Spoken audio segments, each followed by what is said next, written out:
Uma das regiões mais urbanizadas do planeta, com imensas metrópoles e muitas cidades de grande e médio porte, a América Latina vem se candidatando nos últimos anos a ser um importante campo para o desenvolvimento do transporte público eletrificado por ônibus. Segundo a plataforma eBus Radar, iniciativa do LabMob da UFRJ, que promove e monitora as iniciativas de mobilidade elétrica do transporte público na região, já são mais de 2.630 ônibus elétricos rodando na América Latina. E para conhecer um pouco mais dessa realidade, a TV USP veio até Campinas, na fábrica da BYD, que fabrica ônibus elétricos.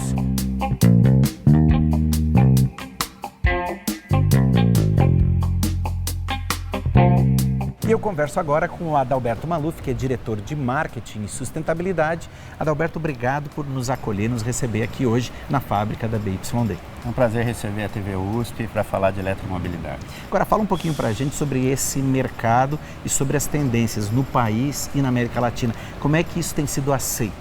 Claro. A mobilidade elétrica é uma tendência sem volta no mundo todo. A gente está falando de mais de 500 mil veículos, ônibus elétricos já em operação no mundo, né? Um mercado mais de 5 milhões de veículos elétricos. O Brasil acabou demorando um pouquinho mais do que o resto do mundo para crescer. Desde a nossa inauguração da fábrica, a gente já tem hoje mais de 8 cidades operando com ônibus elétricos. No ano passado, a gente vendeu mais de 1.000 ônibus na América Latina. Então, o mercado do Chile, Colômbia são hoje os grandes líderes dessa agenda. Santiago, Bogotá, Medellín. Todos eles colocaram a agenda de redução de emissão de poluentes como uma prioridade, né? Pensando nos benefícios da saúde pública, melhoria da qualidade das pessoas, de vida das pessoas. Em geral, as pessoas não prestam muita atenção, mas a poluição só no Brasil mata mais de 50 mil pessoas ao ano, né? Gera um custo e um impacto para a saúde pública muito grande. Então, prefeitos pelo mundo todo hoje vêm se unindo para criar cada vez mais soluções que priorizem o transporte público, o transporte não motorizado e na melhoria do transporte público um foco muito grande nos ônibus elétricos, uma vez que o ônibus elétrico é uma ferramenta muito importante não só de reduzir a emissão de poluentes locais, de gases de efeito estufa, mas também de melhorar a qualidade do sistema. Se a gente não melhorar a qualidade dos ônibus, a gente vai continuar perdendo passageiros do transporte público para o transporte individual, para os aplicativos, para as motos. Então isso gera cada vez mais uma insustentabilidade do ponto de vista financeiro do transporte público. Não existe solução para a mobilidade que não seja baseada no transporte público de qualidade. Nenhuma cidade grande do mundo consegue sobreviver se não tiver um bom sistema de transporte público. Então, a capacidade das cidades de atrair talentos, né, de poder gerar riqueza, reside também em oferecer qualidade de vida para as suas pessoas. Então, a eletromobilidade vem crescendo muito no mundo, na América Latina, e o Brasil, a partir desse ano, né, 2020, a gente conseguiu atingir agora no começo do ano o índice mínimo de nacionalização para poder ter financiamento do BNDES. Isso certamente é uma grande mudança aí de paradigma para o mercado. Então, certamente os mercados vão crescer. A gente está falando aí, estimativa de pelo menos 15, 20 cidades com ônibus elétrico nos próximos anos rodando no Brasil. E nessa unidade vocês fazem especificamente o quê? Você me falava que, na verdade, uma parte, você recebe uma parte do conjunto, aqui é montado e depois vai para uma outra etapa que seria a parte da carroceria, não é isso? Nós somos uma montadora, então os frames do chassis que a gente vê aqui, ele vem de fornecedores, né? Uma parte em Curitiba, uma parte em Osasco. Ele entra nessa linha de montagem, que são divididas em 8 pontos, onde a gente vai montando primeiro os motores na roda, né, que é a grande inovação do ônibus elétrico. O fato de eu ter um motor na roda, eu não tenho embreagem, diferencial, caixa de câmbio, né? Você reduz muito os custos de manutenção. E a linha vão sendo montadas com os itens que foram nacionalizados com fornecedores. A grande maioria aqui na região de Campinas, Piracicaba, na região metropolitana de São Paulo. Então você vai montando essas fases até o final da linha, onde a gente está agora, que ele passa pelo gate de qualidade, a gente tem os chassis prontos e daqui ele vai para a encarroçadora que o cliente escolheu, seja ela em Botucatu ou no Rio Grande do Sul, né, ou no Rio de Janeiro, e encarroça aquele ônibus, se é uma operação urbana, um piso baixo, um piso alto, fretado, rodoviário, dependendo da especificação do cliente. Agora, qual é a autonomia de um veículo desse? Hoje um ônibus elétrico está falando de cerca de 300 km de autonomia que é o suficiente para 95% dos percursos urbanos, né? As grandes cidades do Brasil, em média, o ônibus roda 200 a 250 quilômetros. Então, ele atende a operação de um dia, porque hoje a gente carrega à noite, né? Em geral 3 a 4 horas ali de madrugada, quando o custo da energia é um pouco mais baixo, e ele opera das 5 da manhã até meia-noite.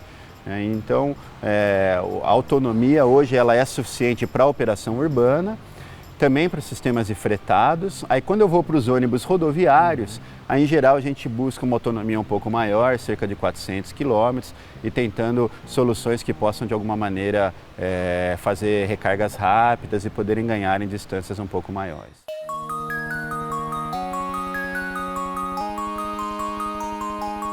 De Campinas, rumamos para São José dos Campos, no Vale do Paraíba. Aqui, uma iniciativa do Poder Público Municipal colocou na rua um projeto piloto revolucionário de mobilidade elétrica.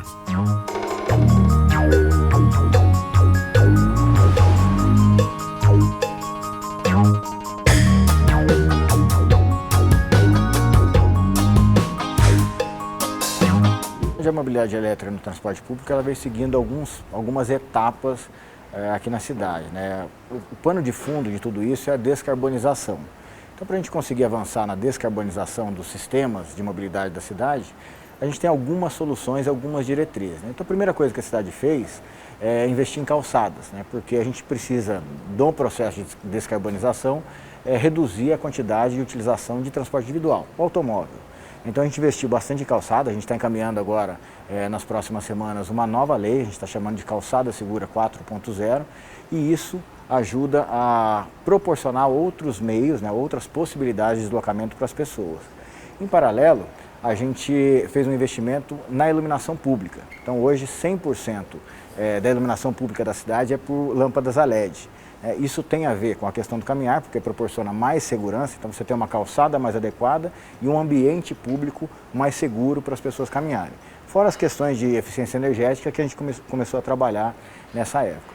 E aí lá em 2017, comecinho de 2018, a gente teve a primeira iniciativa na eletromobilidade de fato, que foi gerar ou transferir toda a frota da Guarda Civil Municipal para uma modalidade 100% elétrica. Então hoje todos os veículos da Guarda Civil Municipal são 100% elétricos, né, e isso começou a nos dar know-how. A gente começou a aprender com esse projeto que era com automóveis de uma frota pública e despertar, né, essa possibilidade de avançar no transporte público.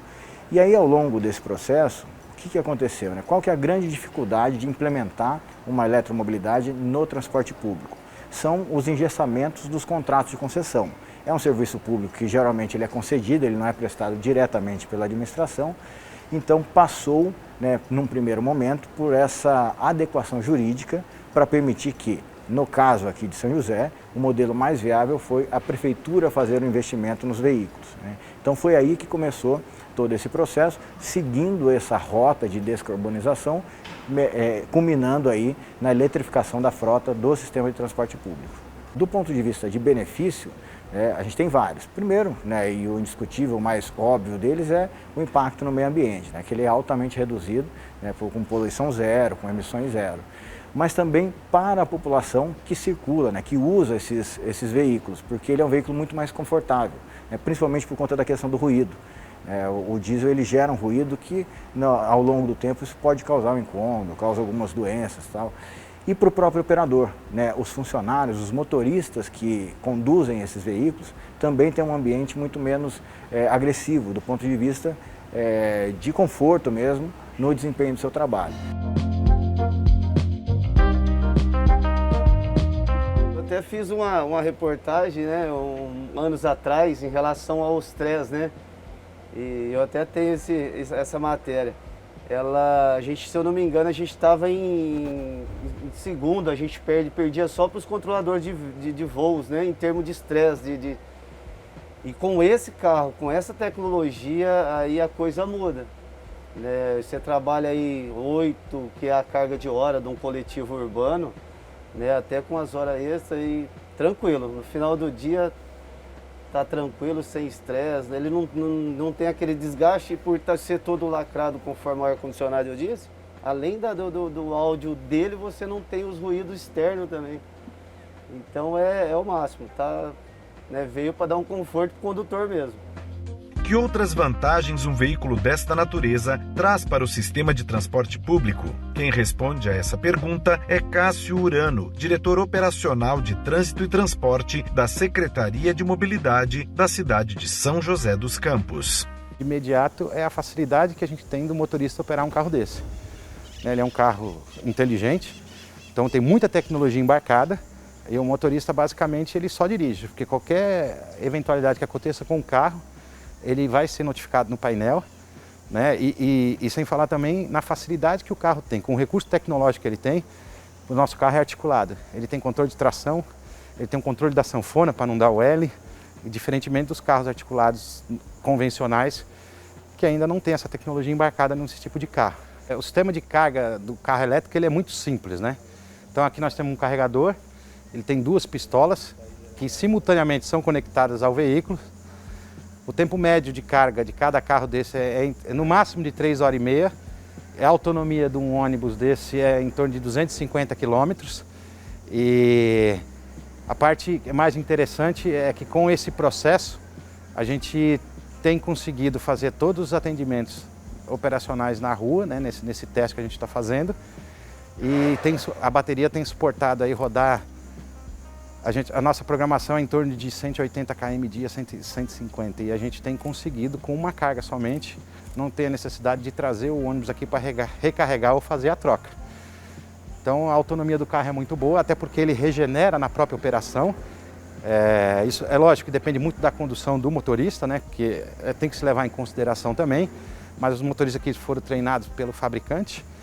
E todas as especificações técnicas da direção econômica, da direção segura, foi passado para eles, de maneira que eles conseguem operar, faz aí em média de 7 horas de operação, dia, com uma carga só. Então, a princípio, o resultado que a gente está colhendo aqui é super positivo e a gente agora, até por conta de um novo momento do sistema de transporte, da necessidade de estruturar um novo modelo, porque os nossos atuais contratos de concessão do sistema convencional estão por vencer, a gente se aproveitar dessa experiência da linha verde, dos VLP circulando, para tentar viabilizar uma ampliação dessa frota elétrica também no sistema convencional de transporte público e não só naquele corredor específico da linha verde.